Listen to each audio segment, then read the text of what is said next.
ඔන්න අදත් චන්දරේලෑ ගමට ලස්සන දවසක් උදා වුණා.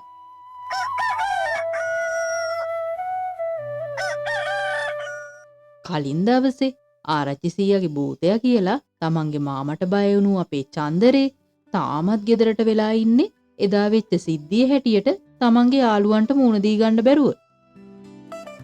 අයියෝ ඉතින් මට hina වෙනවත් ඇති අර සරණ පාලලා. මමත් ඉතින් බය වුණානේ හොඳටම.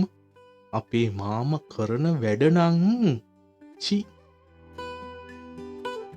සෙල්ලම් පොළ පැත්තේ යන්නත් හිතයි. ඒත් මොනවා කියයිද දන්නේ මට. චන්දරේ අනේ කොළුවෝ මෙන්න මේ බිත්තර ටික කඩේ මුදලාලි මාමට විගහට ගිහිල්ලා දීලා වරෙන් හොඳ ළමයා වගේ.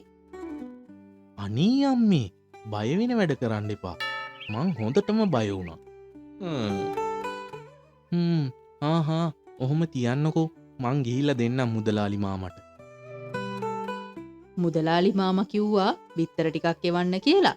ඔන්න බිත්තර කූඩේ තියෙනවා. පරිස්සමට අරන් යමන් පුතේ. හරිද? මේ චන්දරේට වුවා වැඩ දම්මේ බිත්තර 50ක් දෙන්නකෝ ගිහිල්ලා දෙන්නම. ඔන්න ඉතින් සල්ලි ලැබුණාම මට කන්න මොන හරි අරන් දෙන්න උන අම්මා. හරි හරි. ඒවා එතකොට බලා ගන්න පුළුවන්නේ. දැන් ඔන්න ඔය බිත්තර ටික බින්දින්නේ නැතුව ගිහින් දීලා වරෙන් කොහොඳ කොළුවා වගේ. හා ඉතින් පරිස්සමට යන්න ඕන ඔය කැලෑස් එහෙම රින්ගන්නේ නැතුව. ඕවා මොනවද මට මං සුටුස් ගාලා ඔක දීලා එන්නම්කෝ.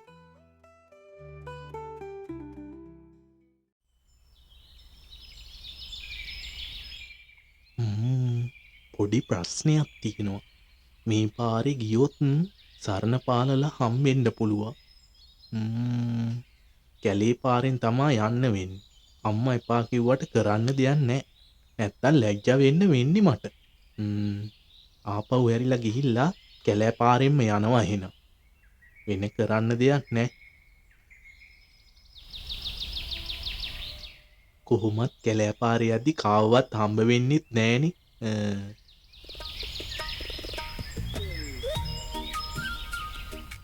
ඔන්න පාරෙන් යද්දී යාළුවෝ හම්බෙලා විහිළු කරයි කියන බයට චන්දරේ කැලේ පාරෙන්ම කඩේට යන්න ගියා.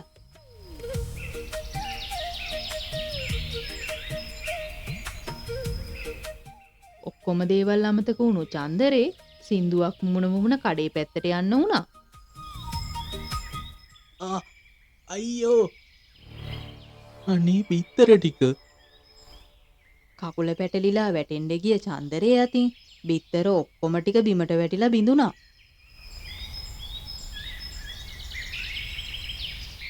කඩේට ගෙනියන්න එක බිත්තරයක්වත් නැති චන්දරේ අම්මටයි මුදලාලි මාමටයි මොකද්ද කියන්නේ කියලා කල්පනා කරා.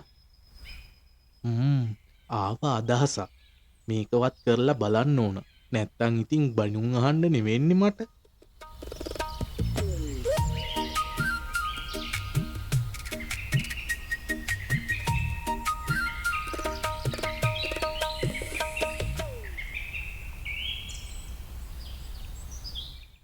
චන්දරේ ළමයෝ මම මේ පරක්කු නිසා තමා බලා හිටියේ. තාම බිත්තර ටික ආවේ නෑ නෝවැ. බොලල්ලගේ අම්මා උදේම එවනවා කිව්වා. කෝ ගෙනාවේ නැතේ? ඔව් මුදලාලි මාමේ. ඒ පණිවිඩයට තමයි මම මේ ආවේ. අද නම් බිත්තර දෙන්න විදිහක් නෑ. බලන්නකෝ මාමේ. කිකිලි ඔක්කොටම බඩේ අමාරුවක් හැදිලානේ. එක්කෙනෙක්වත් බිත්තර දාන්නේ නෑ. මොකක් කිව්වා? කිකිලියන්ට බඩේ අමාරුව?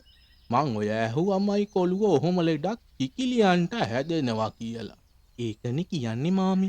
අපේ කිකිලියෝ කියන දෙයක් අහන්නේ නෑනේ. මං කොච්චරවත් ඔය කිකිලියන්ට කිව්වා ඔය තැන තැන ගිහිල්ලා එක එක කෑම කන්න එපා කියලා. අහලා නෑනේ මේගොල්ලෝ. දැන් කොරන්ට දෙයක් නෑ එහෙනම්. කිකිලියන්ට සනීප වුණාමවත් බිත්තර ගේමුකෝ එහෙනම්.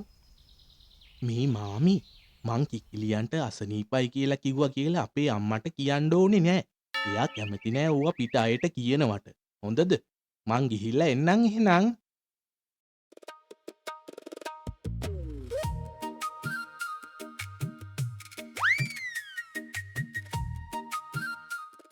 චන්දරේගේ කපටි මොලේ ගැන දන්න මුදලාලි මාමා කතාවේ ඇත්ත නැත්ත හොයාගන්න ඕනේ කියලා කල්පනා කරා.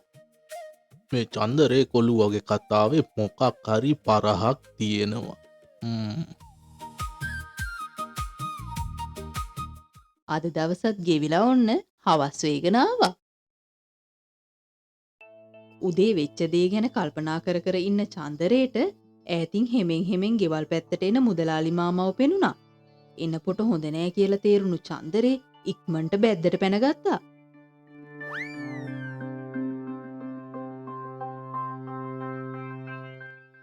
නගේ නගේ ඉංගිරි නගේ ගෙදර කවුද ගෙදර කවුද ඉංගිරි නගේ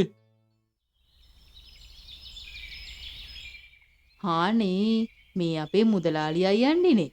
මොකද තකහනියම මේ පැත්තේ. උදේ චන්දරේ ළමයා කිව්වනේ කිකිලියන්ට බඩේ අමාරුව කියලා. මම ඒකට වෙදරාල්ලගෙන් බේතිහි කුතිල්ලගෙන මේ පැත්තට ආවා. නැත්තම් ඉතින් ගමේ මිනිස්සුන්ට බිත්තර නැතුව යනවනේ. මම දන්නෙත් නෑනේ අයියේ එහෙම එකක්. ඇයි අනේ අද උදේ මං බිත්තර යැව්වේ? කඩේට නංගේ නාවේ නෑ. මේක මොකක් හරි නගේ චන්දරේ කොල්ලුවගේ විකඩමක්. මං එනවා දැකලා අර එහෙ කැලේට දුවනවා මම දැක්කා. ඔන්න ඔහි හැංගිලා ඇති දැන්. බලන්නකෝ අයියේ මේ කොළුව කරන වැඩ. කිකිලියන්ට ඉහෙන් බහින ලෙඩක් නෑ. ඔය අසාගීට බිත්තර දාලා තිබ්බේ. මේ චන්දරේ කොළුවට කොහෙන් ඔළුවට එන එව්වද මන් දන්නේ මේවා. කොළුවෝ චන්දරේ ඔය පඳුරස්සෙන් මෙහාට ආවනම් මේ කිකිලියන්ට බේත් දෙන්න තියෙනවා. මං එමින් ගමන් අරගෙන ආවේ බේත්. මුදලාලි මාමටයි අම්මටයි කරපු බොරුව මාට්ටුණු හින්දා චන්දරේට වසලැජ්ජාව තමයි උනේ. අයියෝ මට වෙච්ච වැඩක්. මේ දවස්වල නම් මගේ වෙලාව අන්තිම නරකයි වගේ. ඊයේ එකක් වුණා, අද එකක් වුණා. හෙට මොනව වෙයිද දන්නේ. වේලාපත්කඩේ බලාගන්න හරි වගේ කාලේ. ඔන්න ඔහොම තමයි ඉතින් චන්දරේගේ බිත්තර සූත්‍රේ විසඳුනේ. බලමුකෝ ඊළඟ පාර චන්දරේට මොකද වෙන්නේ කියලා. ඒකට ඉතින් අනිත් කතාවත් බලන්න හොඳේ.